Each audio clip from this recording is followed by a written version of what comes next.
So how could all of this affect the presidential campaign and, of course, Election Day come November?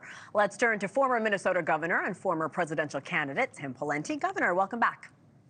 Good morning to you and your viewers. Thank you. Good morning. So we've seen reactions from the verdict largely play out along party lines. That's no surprise. But what is your reaction now with this guilty verdict for our former president? Well, we had the first piece of post-verdict polling that came out last night, Hena, that I think your viewers will be interested in. It's from the Reuters Ipsos poll, and it shows that among Republican registered voters, 10% are less likely to vote for Trump because of this verdict. And among independent registered voters, 25% are less likely to vote for him, but 18% of those independent registered voters are more likely to vote for him. So there's a 7% difference.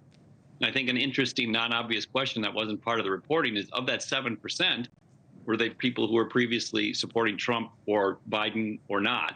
And so this will all shake out when we get some new head-to-head polling data between Trump versus Biden.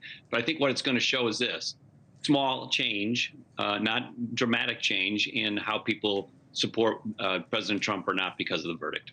I do want to bring up another poll. This was before the verdict, just a few days before. One poll showed 67% of Americans said if Trump was found guilty, it makes no difference on their vote. And obviously, the Reuters poll you mentioned signifies the same thing. So now that this is a reality, we have a verdict. How could this impact Trump politically with Republicans and, of course, those independent voters that both administrations are vying for?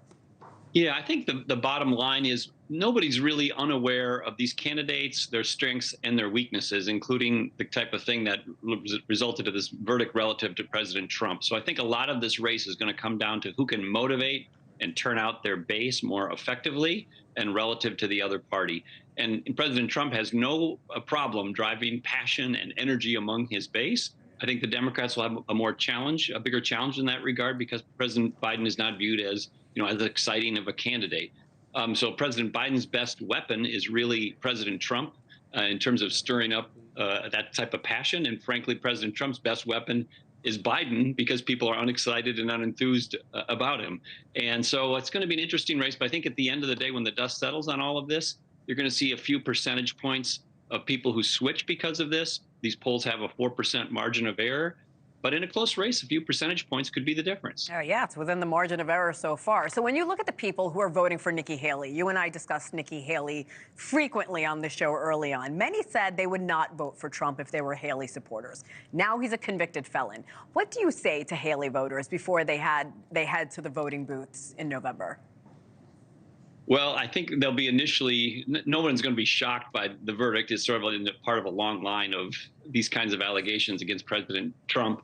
But I do think people are going to look at this now and have a reaction. But keep in mind, this is 5 months from now. And even among Haley voters who are engaged and informed, like all voters, 5 months is a long time in politics. So they may have a sentiment today that in 5 months, after this campaign plays out and time marches on, will fade. It always does. And I think a lot of those Haley voters, if they were sort of open and inclined towards Trump, they'll stick with him. If they weren't, they'll go somewhere else, probably Biden, or maybe stay home. But that could potentially hurt President Trump. But he doesn't seem to be worried about Haley voters. He says basically, they're not necessarily a big part of his plans to win the election. Well, Governor, I am running out of time, but you said those voters could go somewhere else. Could it be RFK Jr.? I doubt it. I think the profile for a Republican Haley voter who is dissatisfied with Trump would take about 2 seconds to look at RFK and watch about 2 seconds of his thought process and not be too impressed with that.